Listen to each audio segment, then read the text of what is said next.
नमस्कार। विदेश मंत्री डॉक्टर सुब्रमण्यम जयशंकर के निशाने पर एक बार फिर चीन था। मंच भी वही कूटनीतिक विमर्श वाला रायसीना डायलॉग था। उन्होंने कहा कि भारत के साथ द्विपक्षीय रिश्ते को लेकर चीन माइंड गेम, दिमाग का खेल खेल रहा है, लेकिन भारत के पास भी संतुलन बनाने के लिए दूसरे विकल्प मौजूद हैं। नई दिल्ली में 3 दिवसीय रायसीना डायलॉग के आखिरी दिन शुक्रवार को भारत चीन के सीमा विवाद में बीजिंग के माइंड गेम के प्रति सचेत करते हुए विदेश मंत्री ने कहा कि नई दिल्ली को संतुलन की स्थिति पर बेहतर शर्तें पाने के लिए अपने अधिकारों को नहीं छोड़ना चाहिए। हालांकि डॉक्टर एस जयशंकर ने इस बात पर भी जोर दिया कि मौजूदा मुद्दा बीजिंग द्वारा निर्धारित नियमों को नहीं मानना है, जिसकी वजह से पूर्वी लद्दाख में सीमा विवाद शुरू हुआ।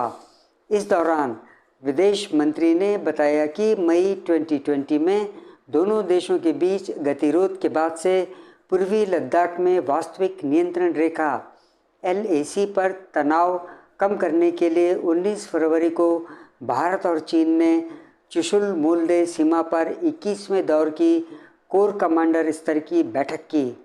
विदेश मंत्री ने गोल्डमैन सैक्स के अनुमानों का हवाला देते हुए बताया कि 2075 तक दोनों देशों की 50 ट्रिलियन अमेरिकी डॉलर से अधिक की अर्थव्यवस्था होगी। विदेश मंत्री एस जयशंकर ने कहा कि भारत को सर्वोत्तम संभावित नतीजे प्राप्त करने के लिए अंतर्राष्ट्रीय प्रणाली का इस्तेमाल करने के लिए पर्याप्त आश्वस्त होना चाहिए।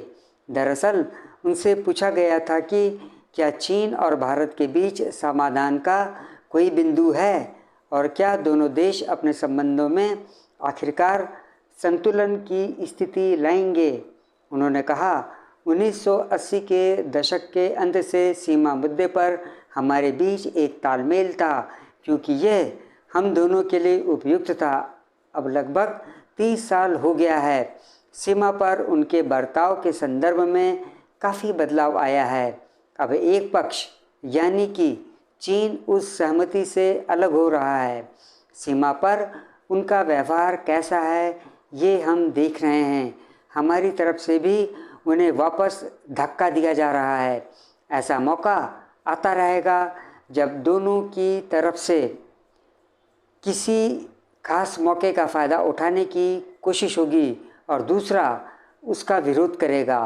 विदेश मंत्री एस जयशंकर ने कहा कि मुझे लगता है कि संतुलन पर पहुंचना, फिर उसे बरकरार रखना और उसे नए सिरे तक पहुंचाना दोनों देशों के लिए सबसे बड़ी चुनौती होने जा रही है।